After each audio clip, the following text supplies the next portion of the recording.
So you are wearing different hats like a leader, entrepreneur, author, podcaster. So what life experiences did you had that made you become who you are today? Wow, that's a huge question. I think when it comes to life experience and who I am today, and I guess all the different hats, it's just rediscovering how curious I am, how naturally curious we are as humans when we're young, right? When we're young, we will jump from one topic to another, and our parents will encourage us, right? But when we get older, people start asking us, so what are you going to major in university? What are you going to do when you grow up? Which sort of creates boxes around us and limits us in terms of what we can or cannot do and spend our time with, right? So I had the opportunity to actually do computer engineering in university, which allowed me to have very different topics and very difficult. And it changes every 4 months, every semester, right? And I did great. I was amazing at that time, I realized. But, when I went into the workforce, doing one thing got really boring. That's where entrepreneurship for me was a blessing, because being an entrepreneur, for those who are entrepreneurs who are listening, you get to learn many hats. Whether you want to or not, you have to learn how to do sales. You have to learn how to do HR, do billing, do finance, do marketing. Not to say that you have to be good at all of them, but you have to understand them. So that was great for me. And then I realized, once I started having a good understanding on these roles and being an entrepreneur, you have to find ways how to create awareness or build business. So that's where the podcast came in and doing different things like that. But yeah, that's sort of like, I guess, the 2.5 minute experience of how I enjoy doing many things. And that I think that's the essence of most humans. But for me, it really bleeds home into the essence of me, of being sort of a polymath or a multi-passionate, and really looking to strive in balancing that ever curious, ever hunger of curiosity to always learn, but always to continue to grow and level up in every part of your business and life. And you mentioned about passionate. So what are your passions that led you to become an entrepreneur? So what are your passions in life? Oh, I mean, passions could be anything, but for me, I love snowboarding. Snowboarding is a huge passion for me. I took up running 10 years ago, so I'm a marathon runner as well. I've ran 4 marathons: Toronto, New York, Chicago, Berlin. Berlin was the last one I ran 2 years ago, almost to the day of this recording, and right before COVID. Those are 2 things that are not related with entrepreneurship. I love writing and reading. That's a huge thing. And I think I'm really passionate about communications. I'm realizing it more and more. I'm a father. I'm a 5-year-old father. So I get the change, I guess, the optics of communications. It's one thing to communicate with employees, stakeholders, different business partners, but it's like, how do you talk to a 5-year-old and how do you communicate correctly? And I realize within the English language, the words you use is very powerful. So I'm very passionate about how I use my words wisely,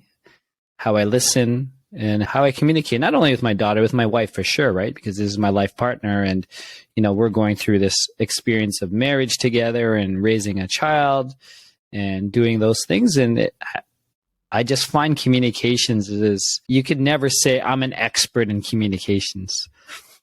Because it depends on your audience, right? So you have to cater how you talk based on your audience, I think. Yeah, 100%. And not everyone is the same. Everyone is uniquely different.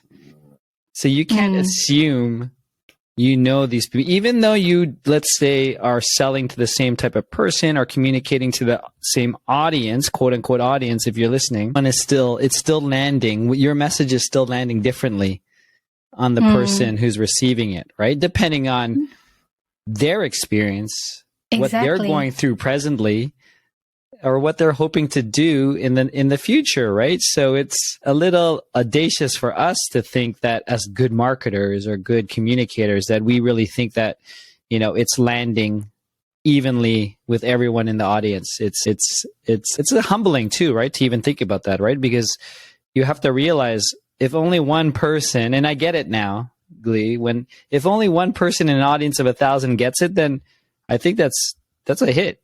right? But if you're able to communicate well, or you're really good at motivating or inspiring or telling a story, of course you're going to hit a home a bit more.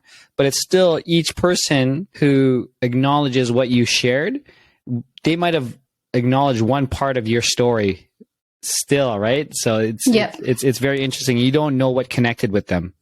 Exactly. It's like, so you as a like communicator encodes that message, and then the receiver decodes it differently based on their experiences in life and their beliefs as well. Well, their beliefs, their upbringing, everything, right? And then like, you don't understand. I mean, we're both come from the same background, so we could sort of make an assumption, but living in Canada or in a lot of Western civilizations, there's people with different languages, different religions, different, right? The one thing here in Canada, there might be something that we could relate with. Well, my parents is there's a lot of immigrants. So the immigrant mindset, that's a different than people who didn't immigrate. So there's a little commonality between there, but it will stop there. Yes, they had the courage to immigrate, to leave their home, but you don't know their religion. You don't know, how they were raised. You don't know the income or what they struggled, or if they came from a refugee, right? Like it's who knows? You have no idea. Yeah, exactly. And circling back to what you've mentioned before about how you grew up being very curious, also curious, like what trait you wanted to cultivate before, and then I guess you could say like you're better at it now. I would say one of the biggest things that I've been working on, I would probably say for a long time, but it's been very monumental over the last year and a half, let's say 2 years, is recognizing my self-worth or self-belief, right? People have always reflected to me in the past that I'm, Edwin, you're valuable, you have this, you're good, right? I have an air of confidence in myself, but maybe the self-belief or the self-worth wasn't there, even though the outside was telling me it was there, but there was something there. I had to do a lot of work on that. And I realized a lot of it comes from the upbringing, the culture upbringing. My parents did a great job, but being Filipino, being Catholic, being an immigrant family, there's a lot of things of trying to fit in and stay humble and do good work, stay in your lane. And there's one term that most Filipinos would recognize is, and I did work on this, Glia, working with a coach, is the term mayabang. Yeah. So the term mayabang, if you are in a community of a Filipino, if you're not Filipino and listening to this, mayabang, I don't know the exact English word, but it's sort of being like you're being boastful, or you're getting out of your position, or like basically stay in. And it actually comes on a negative context, right? And it's sort of like that crab mentality. It's like, oh, look at Edwin. He's trying to do something good, so I'm going to pull you down. I realized the term mayabang is not a good word in the Filipino language. One of the not good words in the Filipino language. Yeah. These are the cultural nuances that, of course, came along with them. And I think, that programming, that subconscious programming is in me, right, for a long time. Because as confident I was with myself and things, I think I wouldn't say sabotage, but I was trying to stay humble too and stay in my lane because I didn't want to be mayabang. You've already like come out of that shell or box of being like the mayabang. So last 2020, you publicly declared your goal of 100x tech business in 100 days. So please walk us through that.